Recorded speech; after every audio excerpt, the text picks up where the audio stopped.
Hello दही बल्लो, क्या हाल चाल। आज की इस वीडियो में हम करेंगे कैमरे में बंद अपाहिज, जो कि आपके 2026 बोर्ड एग्जाम की दृष्टि से अति महत्वपूर्ण है। तो चलिए स्टार्ट करते हैं। सबसे पहले किसी भी कविता को करने से पहले हमें उसके कवि का नाम याद होना बहुत जरूरी है, क्योंकि सबसे पहले जो है आप देखेंगे 2025 का 2026 जब से भी बोर्ड के एग्जाम हो रहे हैं, उसमें कवि का नाम एक नंबर में पूछ लिया जाता है और ये श्योर हर साल पूछा ही पूछा जाता है। तो सबसे पहले इसके कवि देखते हैं। इसके कवि है रघुवीर सहाय। रघुवीर सहाय, जिनका जन्म 1929 में हुआ था लखनऊ के उत्तर प्रदेश के लखनऊ में। ठीक है। इनकी प्रमुख रचनाएं हैं अज्ञे द्वारा संपादित दूसरा संपत 1951 में। कुछ ऐसी इन्होंने बहुत सारी प्रमुख जो है अपनी रचनाएं दी और ऑलमोस्ट बहुत अच्छे कवि हैं। और इन्होंने एक ऐसी कविता लिखी है जो कि अपाहिजों को जो है हमारे पास टारगेट करती है। और इसका पहले आप सार सुन लीजिए क्या है। इसमें जो कवि है रघुवीर साय, वो हमारी जो मीडिया है आजकल की, वो किस तरीके से अपने चैनल को प्रमोट करने के लिए अब किसी अपाहिज का मजाक बनाती है, किसी अपाहिज को जो है परेशान करती है। और किस तरीके से अपने चैनल की टीआरपी को बढ़ाने के लिए, ठीक है ना, अपने चैनल की टीआरपी को बढ़ाने के लिए वो एक अपाहिज को इस तरीके से व्यवहार करती है कि जो वे रोने लगे। और अगर यदि अपाहिज रोएगा तो फिर जो जो लोग टेलीविजन पर देख रहे हैं वो भी रोएंगे। जब वो रोएंगे तो चैनल ज्यादा चलेगा और ज्यादा देखेंगे और इस तरह चैनल की टीआरपी बढ़ेगी। तो मोटी मोटी मैंने आपकी इसकी समृद्धि आपको समझाई। और अब चलिए हम इसे लाइन बाय लाइन देख लेते हैं क्या है। सबसे पहले हम दूरदर्शन पर बोलेंगे। दूरदर्शन पुराने समय में टेलीविजन को कहा जाता था। हम दूरदर्शन पर बोलेंगे हम समर्थ शक्तिवान, यानी कि हम जो है हम पूरे शक्तिवान, यानी कि हम जो है ना पूरी तरीके से कंप्लीट है। और हम एक दुर्बल को लाएंगे। दुर्बल का अर्थ है यहाँ पर कमजोर, यानी कि हम एक कमजोर को लाएंगे एक बंद कमरे में। अब यहाँ से समझिए ये लाइन में कहते क्या है कवि, कि जो मीडिया वाले हैं, कौन है यहाँ पर, हम है यहाँ पर मीडिया वाले, कि हम दूरदर्शन पर बोलेंगे।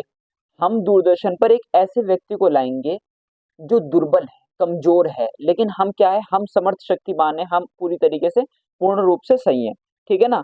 तो हम एक बंद कमरे में एक ऐसे अपाहिज को लाएंगे, अर्थात कमजोर को, दुर्बल को लाएंगे। ठीक है। अब उससे क्या करेंगे, चलिए देखते हैं। उससे पूछेंगे तो आप क्या अपाहिज है। ठीक है। फिर हम उससे कुछ सवाल करना शुरू करेंगे। वो सवाल क्या है, सबसे पहला सवाल है कि उससे पूछेंगे तो क्या आप अपाहिज है, आप अपाहिज हो, तो आप क्यों अपाहिज हो, आप अपाहिज क्यों हैं। मतलब ये सवाल देखते हैं ना आप, किस तरीके से मीडिया वाले बात को घुमा रहे हैं और किस तरीके से उसे इमोशनल कर रहे हैं ताकि वो रोने लगे। अगर वो रोएगा तो टीआरपी बढ़ेगी। ठीक है ना। तो अब दूसरा सवाल क्या है, तो आप क्यों अपाहिज है। कितना बेद्दा सवाल जो है, बद्दा सवाल यहाँ से मीडिया करती है। इसके बाद आपका अपाहिजपन तो दुख देता होगा, यानी कि जो आपका अपाहिजपन है ये तो आपको बहुत दुख देता होगा। अब ये सारे प्रश्न कौन पूछ रहा है, मीडिया वाला। किससे, अपाहिज से, उस दुर्बल से। ठीक है। फिर ये क्या कहेंगे, फिर जब उससे ये इस तरीके के सवाल करेंगे मीडिया वाले अपनी टीआरपी को बढ़ाने के लिए, तो वो इमोशनल हो जाएगा। फिर ये जब इमोशनल हो जाएगा तो यही सीन इन्हें रिकॉर्ड करना है। तो फिर ये क्या कहेंगे, चलिए देखते हैं। कैमरा दिखाओ इसे बड़ा बड़ा, यानी कि जूम करके दिखाओ। आपने देखा होगा जब कोई वीडियो होती है तो उसे जूम कर करके दिखाते हैं ताकि उसमें और ज्यादा ग्लो आ जाए, अट्रैक्टिव वीडियो बन जाए। और जब ये जो हमारे पास अपाहिज है, जब ये इमोशनल होने लगेगा तो इसे क्या करेंगे, वो कैमरे से कहेंगे कि इसे दिखाओ बड़ा बड़ा, यानी कि जूम करके दिखाओ, जूम करके। ठीक है। तो फिर क्या करेंगे, उसके बाद कहेंगे, जूम करने के बाद फिर उससे सवाल करना शुरू कर देंगे। हाँ तो बताइए आपका दुख क्या है। अब तक के तो ये ऐसे सवाल कर रहे थे कि आप अपाहिज हो, आप क्यों अपाहिज हो, आपका अपाहिजपन तो आपको दुख देता होगा। लेकिन अब ये क्या करेंगे, अब ये उसके दुख पे आ जाएंगे ताकि वो और ज्यादा दुख को सुनकर दुखी हो जाए और रोना स्टार्ट कर दे। चलिए देखते हैं। जल्दी बताइए, वह दुख बताइए।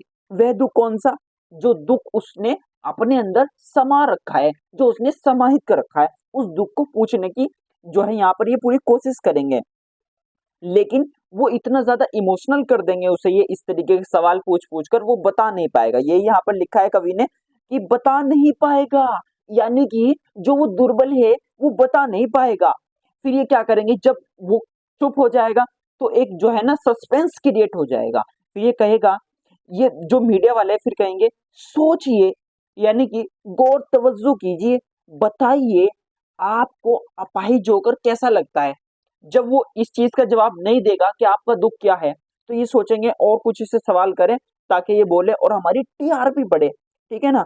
अब आगे देखते हैं, आपको अपाहिज होकर कैसा लगता है। फिर ये इस तरीके के सवाल करना शुरू कर देंगे कि आपका अपाहिजपन, आपको जो आप जो अपाहिज है तो आपको कैसा फील होता है। ठीक है, कैसा यानी कैसा लगता है। वो एक ही सवाल को दो तीन बार पूछेंगे इसी तरीके से। फिर जब वो कुछ सवाल जो है कुछ भी जवाब नहीं देगा, तो ये खुद इशारे से जो है ना बताएंगे ऐसा। कैसा, अब देखते हैं। हम खुद इशारे से बताएंगे कि क्या ऐसा, वही बात ये खुद बताएंगे फिर, क्योंकि जब इन्हें पता है कि जब अपाहिज नहीं बोलेगा तो लोग चैनल को छोड़कर दूसरी जगह जाने लगेंगे, तो ये क्या करेंगे, ये खुद ही इशारे से बताने लगेंगे। सोचिए, बताइए, यानी कि सोचते रहिए, थोड़ा बताइए, सोच समझ कर बताइए, थोड़ी कोशिश कीजिए, बोलने की कोशिश कीजिए, बताइए थोड़ा सा। यह अवसर खो देंगे। फिर ये क्या करेंगे, टीआरपी जो इनकी बढ़ रही थी ना, जब वो इमोशनल हो रहा था टीआरपी बढ़ रही थी, लेकिन ये जब खामोश हो जाता है, चुप हो जाता है, तो इनकी टीआरपी टीआरपी जो है ना घटने लगती है, कम होने लगती है। तो ये अवसर सा इनका टीआरपी बढ़ाने का कम होने लगता है। तो यही बात कह रहे हैं रघुवीर साय ने, यही बात यहाँ पर लिखी है, ये अवसर खो देंगे, यानी कि मीडिया वाले अपनी टीआरपी बढ़ाने का अवसर खो देंगे। ठीक है। अब ये क्या है, फिर इन्होंने रघुवीर साय ने कहा कि क्योंकि आप जानते हैं कि कार्यक्रम रोचक बनाने के लिए, यानी कि मजेदार आनंददायक बनाने के वास्ते हम पूछ पूछ कर उसको रुला देंगे। देखिए शुरू से जो बात मैं आपको समझा रहा हूँ, वही बात यहाँ पर मीडिया वाले करने का प्रयास कर रहे हैं। ठीक है, इंतजार करते हैं, आप भी उसकी रो पड़ने का करते हैं। यानी कि जो अपाहिज है, जो दुर्बल है, जो स्क्रीन पर दूरदर्शन पर बैठा हुआ है, जो ऑडियंस उसको देख रही है, वो भी इंतजार प्रतीक्षा करती है कि वो रोए। ठीक है, कहीं ना कहीं हम भी यही सोचते हैं कि ये अब क्या जवाब इसका आगे होगा। यह प्रश्न पूछा नहीं जाएगा, लेकिन हम ये प्रश्न उससे पूछ नहीं सकते क्योंकि हम केवल उसे देख रहे हैं दूरदर्शन पर। फिर आगे क्या लिखते हैं कि फिर हम पर्दे पर दिखलाएंगे फूली हुई आंख की एक बड़ी तस्वीर। फिर हम क्या करेंगे, उसकी आंखों में जो पानी है ना, जब वो बोल नहीं रहा है तो कुछ तो करेंगे टीआरपी बढ़ाने के लिए। हम उसकी जो आंखें हैं ना, फिर उसी को जूम कर लेंगे। फिर बहुत बड़ी तस्वीर, उस तस्वीर को बहुत ज्यादा जूम करेंगे, हम बड़ी बड़ी दिखाएंगे, और उसके होठों पर एक कसमसाहट। कसमसाहट किसे कहते हैं, कसमसाहट कहते हैं छपछपाहट को। यानी कि होठ जो है ना धीरे धीरे हिलते हैं, जब कोई इंसान घबराता है तो कसमसाहट होती है। कसमसाहट एक उर्दू का वर्ड है जिसका अर्थ होता है छपछपाहट।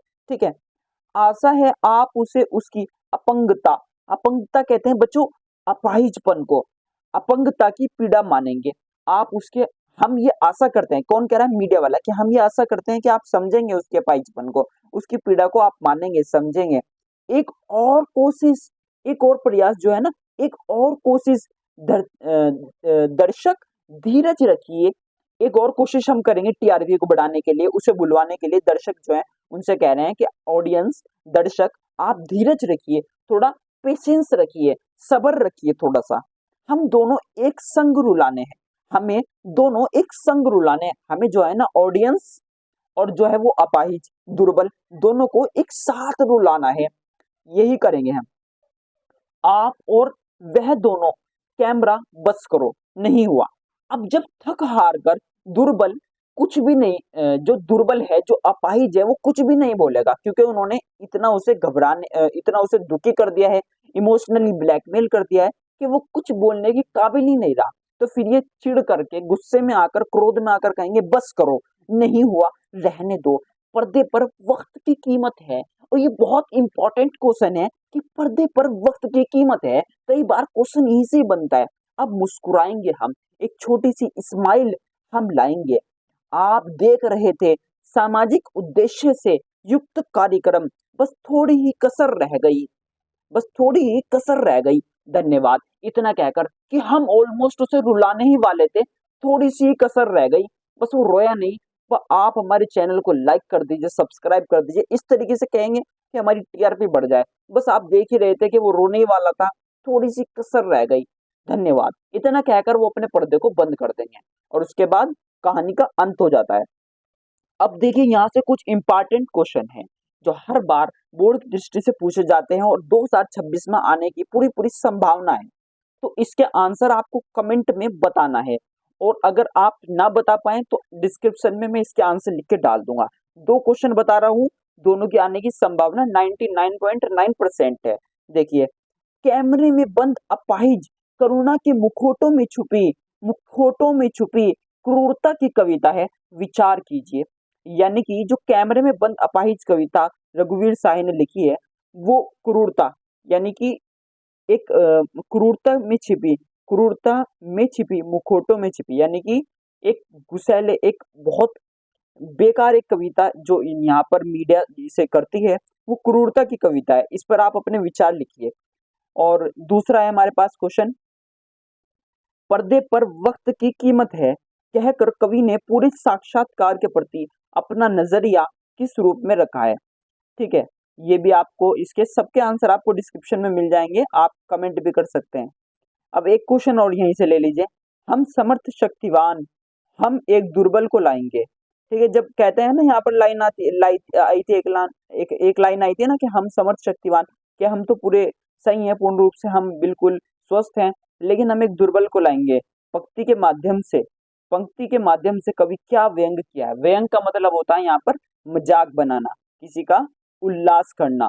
ठीक है ना, तो यही हमारे 3 इंपॉर्टेंट क्वेश्चन है, इसके आंसर आपको डिस्क्रिप्शन में मिल जाएंगे। हमारे चैनल को सब्सक्राइब कीजिए। तब तक के लिए जय हिंद।